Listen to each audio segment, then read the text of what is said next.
দিদিভাই কালকে তো অনুষ্ঠানে এত কিছু রান্না হয়েছে, দেখালে তো না। আর বলো না, কি মানে কাজ করতে করতে এত বেলা হয়ে গেছে। কালকে আর আমার খাওয়ার ভিডিও তোলার কথাই মনে নেই, তার তা মধ্যে অনুষ্ঠানে এত লোকজন, তুলতেই পারিনি। ওর জন্য আজকে সেই খাবারও কিছু বেঁচে গেছে। ওর জন্য আজকে কালকে করা হয়েছিল, পুজোর পরের দিনকে তোমার বাঁধাকপি দিয়ে মাছের মাথা, আর এখানে চিকেন করা হয়েছিল। এখানে করা হয়েছে, সেটা গরম করেছি। এই বাটিতেও আছে। এখানে পেঁয়াজ দিয়ে মুসুরির ডাল করেছি, এটা আজকে করেছি বাচ্চাদের জন্য। আর এখানে হচ্ছে আলু ভাজা আছে।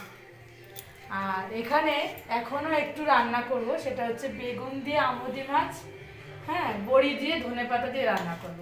আর এখানে হচ্ছে সবার লাস্টে হচ্ছে গরম ভাত।